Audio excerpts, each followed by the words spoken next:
Attention. Welcome to all my friends, students in NSC physics class. दोस्तों, आज Hindi physics 12 के आज के इस लेक्चर में आपका वेलकम है, स्वागत है, हार्दिक अभिनंदन है। आज मैं आपको गॉसेस थ्योरम चैप्टर्स के दूसरे लेक्चर में कल जो एक होमवर्क दिया गया था, एक न्यूमेरिकल, वहाँ से मैं शुरुआत कर रहा हूँ। जिनका ये लेक्चर छूट गया, पहला लेक्चर गॉस थ्योरम का, वो पहले कल का लेक्चर देखें, फिर आज का देखें तो समझ में आएगा। क्योंकि क्वेश्चन कल ही के वीडियो में अपलोड कर दिया गया, इससे पहले वाले वीडियो में क्वेश्चन को मैं फिर भी समझाने का कोशिश कर रहा हूँ। बड़ा इंपॉर्टेंट न्यूमेरिकल है हर तरह के एग्जामिनेशंस के लिए। न्यूमेरिकल क्या है, न्यूमेरिकल कह क्या रहा है, ध्यान दें पहले इधर लिखो। ये electric field intensity vector form में दिया गया, इसका value 6i cap 20j cap plus 30k cap है। तो दोस्तों, इस सवाल में कहा जा रहा है कि एरिया वेक्टर, एरिया जो है वो एक स्क्वायर का एरिया है, एक वर्ग है जो एक्स वाई प्लेन में है। वर्ग का भुजा दिया हुआ 10 सेंटीमीटर है। भुजा की लंबाई दोस्तों 10 सेंटीमीटर दी गई है। सेंटीमीटर को मीटर में बदलना पड़ेगा, ये जरूरी है। हम लोग हर काम ऐसा ही सिस्टम में करते हैं।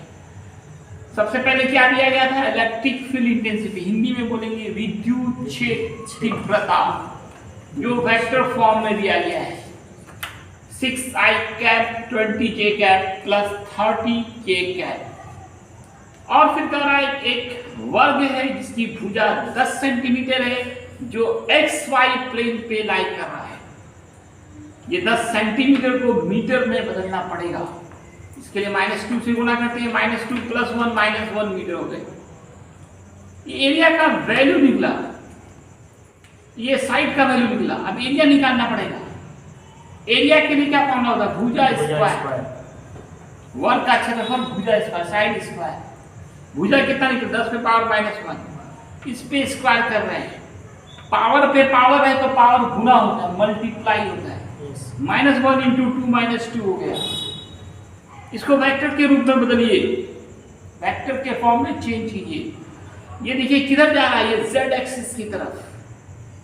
एरिया वेक्टर आगे मैं पढ़ाया भी हूँ, इसके बारे में आप पहले जान लें। एरिया वेक्टर क्या होता है, एरिया वेक्टर क्या होता है। सिंपली एरिया को स्केलर माना जाता है, लेकिन किसी भी स्केलर को हम वेक्टर बना सकते हैं। कैसे, उसके डायरेक्शन को फिक्स करके। तो एरिया को भी वेक्टर बनाया जाता है, कैसे, उसके डायरेक्शन को फिक्स करके। एरिया वेक्टर का डायरेक्शन हमेशा सतह के लंबवत बाहर की तरफ ली जाती है। ये जो दोस्तों z एक्सिस देख रहे हैं, ये एक्चुअली में सोया हुआ नहीं होता है। आप देखिए इस मार्कर को देखिए और एक्स वाई के साथ बिल्कुल यहाँ पे 90 डिग्री पे खड़ा कर दीजिए। उस दीवार का कॉर्नर देख सकते हैं आप, देखिए वहाँ पे एक x मानिए, एक y मानिए, जो नीचे जा रहा है उसको z मानिए। तीनों के बीच में 90 लिखा होगा। ये z एक्सिस है। नीचे देखिए तो ऊपर वाला खड़ा जा रहा है, एक x है, एक y है, z ऊपर तरफ जा रहा है।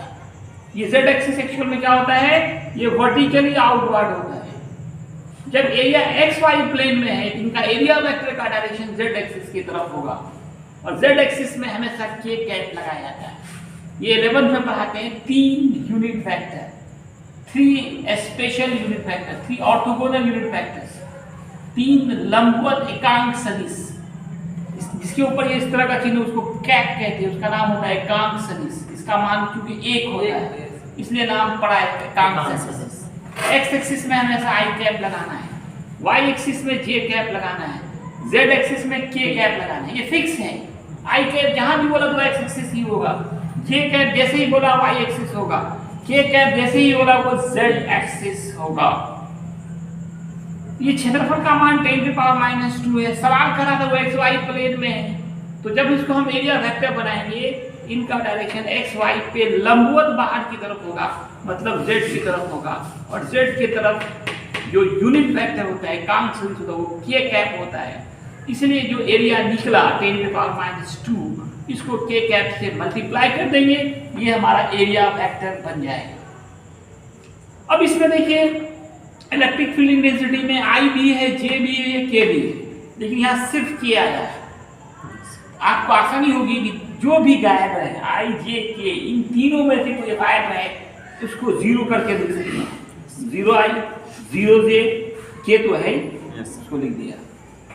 अब इलेक्ट्रिक फ्लक्स निकाला क्या हम लोगों को, इलेक्ट्रिक फ्लक्स फाई। क्वेश्चन यही था, what is electric flux, phi is what. Electric flux को फाई से नोट करते हैं।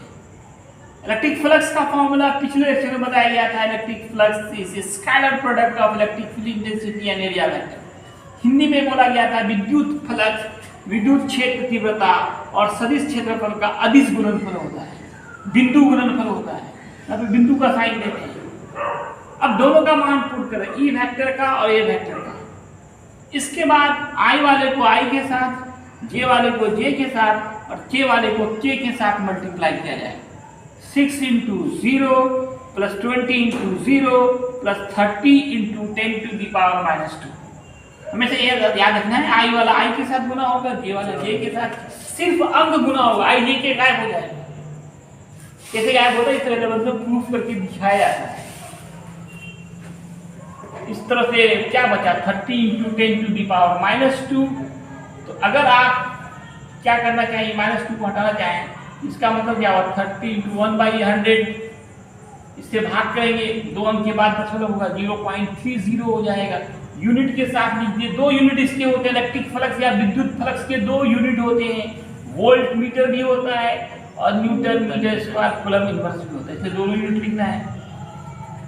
अगला सवाल तो नहीं है, उसी सवाल से रिलेटेड 11th का मैं एक चीज नोट में बताना चाह रहा हूँ। जो फॉर्मूला भी यहाँ पे लगा, वो फॉर्मूला याद करते हैं आप लोग कि अगर ए वेक्टर बराबर हो x1 i cap, y1 j cap, z1 k cap, b बराबर हो x2 i cap, x2 i cap, y2 j cap, z2 k cap, तब ऐसे कंडीशन ए वेक्टर डॉट बी वेक्टर, इसको कहते हैं दो सदिशों का बिंदु गुणनफल या अदिश गुणनफल।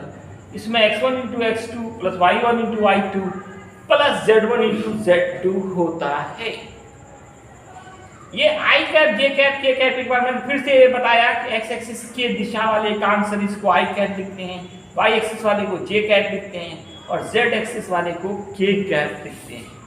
इस तीनों के बिना फिजिक्स का काम नहीं चलता है, बार बार आगे के भी चैप्टर्स में आते रहेंगे।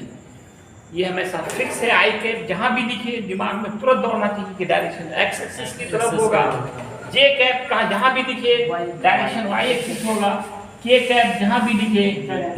इस तीनों का मान अगर पूछे ये मान को इस तरह दिखाते हैं, मापांक आई कैप है मान 1, जे कैप मान 1, किसी के ऊपर भी कैप होता है मान उसका 1 होता है, उसको एकांक सदिश कहते हैं। ए के ऊपर कैप है 1, आर के ऊपर कैप है, मान उसका 1, उसको कहते हैं यूनिट वेक्टर, एकांक सदिश। इस तरह से मान दिखाया जाता है। एरिया वेक्टर क्या है, बार बार एरिया वेक्टर आ रहा है। तो दोस्तों कहा जाता है कि जब किसी भी वस्तु के क्षेत्रफल को एक निश्चित दिशा लंबवत बाहर की ओर दर्शाया जाता है, तब वही क्षेत्रफल एरिया वेक्टर कहते हैं। उसी क्षेत्रफल को एरिया वेक्टर सदिश क्षेत्रफल कहते हैं। दिशा फिक्स कर दिया इधर लंबवत बाहर की तरफ, लंबवत बाहर की तरफ। जैसे मैंने यहाँ पे 3 एग्जांपल्स दिए हैं। अगर कोई ऑब्जेक्ट कह दिया एक्स वाई प्लेन में हो, एरिया वेक्टर का डायरेक्शन z की तरफ होगा, और अगर जेड वाई प्लेन में हो तो x की तरफ होगा। अगर कोई गोला हो, इसका छोटा छोटा टुकड़ा ले लें, हर बिंदु पर एरिया वेक्टर की दिशा लंबवत बाहर की तरफ होगी। यहाँ पे है लंबवत बाहर तरफ, यहाँ पे लंबवत बाहर की तरफ, यहाँ पे भी देखिए लंबवत बाहर की तरफ। तीर लगाना ना भूलेंगे। वेक्टर का चिन्ह क्या है, तीर। तीर नीतीश कुमार का तीर क्या, तिरछी जी ना, जदयू। तो वेक्टर का चिन्ह है एरो, तीर, इसलिए जहाँ भी हम लोग वेक्टर दिखाते हैं और एरो दिखाते हैं, हमेशा याद रखना है इसकी दिशा लंबवत बाहर की तरफ होती है। किसकी? एरिया वेक्टर की, सदिश क्षेत्रफल की। इतना पढ़ने के बाद तब आप पढ़ सकते हैं गॉस थ्योरम। असल जो मेन पढ़ना है हमको गॉस थ्योरम, उसी के लिए हम लोग की तैयारी कर रहे हैं। अगले क्लास में हम लोग पढ़ेंगे गॉस थ्योरम। इतना ही, धन्यवाद।